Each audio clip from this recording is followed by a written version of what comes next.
दोस्तों, अगर आपका HDFC बैंक में बैंक अकाउंट है, सेविंग अकाउंट है, तो आज की इस वीडियो में मैं आपको बताने वाला हूं कि कैसे आप अपने HDFC बैंक अकाउंट का स्टेटमेंट डाउनलोड कर सकते हो, निकाल सकते हो। यानी कि कैसे आपको इस टाइप का बैंक स्टेटमेंट का PDF फाइल डाउनलोड करना है, निकालना है। ये काम आप अपने मोबाइल और लैपटॉप किसी से भी कर सकते हो। तो यहाँ पे मैंने बैंक स्टेटमेंट डाउनलोड कर लिया है और स्टेटमेंट को डाउनलोड करने के बाद इसको ओपन करने के लिए आपको पासवर्ड इंटर करना होता है। क्या पासवर्ड होने वाला है वो मैं आपको आगे बता दूंगा, और कैसे डाउनलोड करना है इसका भी मैं पूरा प्रोसीजर, पूरा स्टेप्स आगे बताने वाला हूँ। बैंक स्टेटमेंट के PDF फाइल का पासवर्ड इंटर करने के बाद जैसे ही आप ओके करते हो, इस टाइप का PDF फाइल ओपन हो जाता है। यहाँ पे आपको अपना बैंक अकाउंट डिटेल वगैरह दिख जाएगा और यहाँ पे आपको अपने ट्रांजैक्शन का रिकॉर्ड दिख जाएगा, यानी कि किस डेट को आपके बैंक अकाउंट से कितना ट्रांजैक्शन किया गया है, कितना विड्रॉ किया गया है, कितना डिपॉजिट किया गया है और कितना बैलेंस था। सारा ट्रांजैक्शन हिस्ट्री यहाँ पे आपको दिख जाता है। इसीलिए बैंक स्टेटमेंट की जरूरत कई जगहों पे पड़ती है एज इनकम प्रूफ। तो डाउनलोड करने का कोई भी कारण हो, चलिए मैं आपको डाउनलोड करने का पूरा प्रोसीजर बताता हूँ। तो बैंक स्टेटमेंट डाउनलोड करने के लिए आप अपने मोबाइल या फिर लैपटॉप में कोई भी ब्राउजर ओपन कर लोगे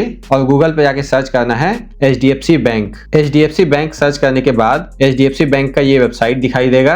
इस वेबसाइट पे आ जाना है। इस वेबसाइट पे आने के बाद नेट बैंकिंग के ऊपर क्लिक करना है और यहाँ आपको अपना नेट बैंकिंग लॉगिन कर लेना है, अपना customer ID, user ID inter करके। अगर कस्टमर आईडी पता नहीं है तो फॉरगॉट कस्टमर आईडी पे क्लिक करके आप इसको पता भी कर सकते हो।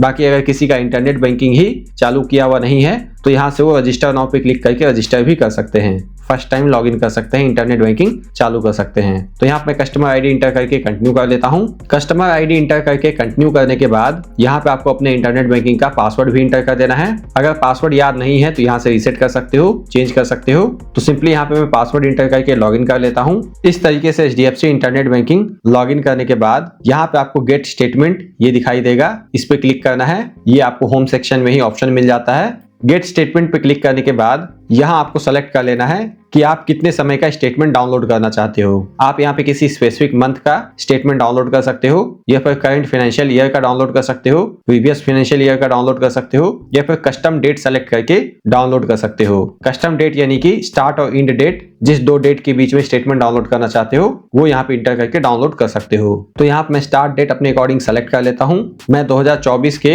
अक्टूबर 1 तारीख से 6 जनवरी 2026 तक का डाउनलोड करना चाहता हूं। तो सिंपली यहाँ पे डेट सेलेक्ट करने के बाद इस पे क्लिक करना है ईमेल PDF। तो यहाँ पे आप डायरेक्ट डाउनलोड नहीं कर सकते हो। आपके अकाउंट में जो रजिस्टर्ड किया हुआ ईमेल आईडी है उस पे आप ईमेल में डाउनलोडिंग लिंक मंगा सकते हो, बैंक स्टेटमेंट की PDF फाइल का डाउनलोडिंग लिंक। और PDF फाइल को भी ओपन करने के लिए आपको पासवर्ड इंटर करना होगा। पासवर्ड क्या होने वाला है वो भी मैं आपको आगे बता दूंगा। तो सिंपली ईमेल पे क्लिक करना है। यहाँ पे आपके बैंक अकाउंट के साथ रजिस्टर्ड ईमेल आईडी पे ईमेल में स्टेटमेंट भेजा जाएगा। 1 वर्किंग डे में ईमेल आपको चेक करते रहना है। इस ईमेल पे जो यहाँ दिखाई देता है ईमेल का फर्स्ट और लास्ट कैरेक्टर, इस पे आपको स्टेटमेंट मिलने वाला है। तो यहाँ से कंफर्म कर देना है। तो मैंने पहले भी बैंक स्टेटमेंट डाउनलोड करने के लिए रिक्वेस्ट किया था। तो बेसिकली इस टाइप का आपके पास ईमेल आता है विद इन 1 वर्किंग डे आपके बैंक अकाउंट के साथ रजिस्टर्ड ईमेल आईडी पे।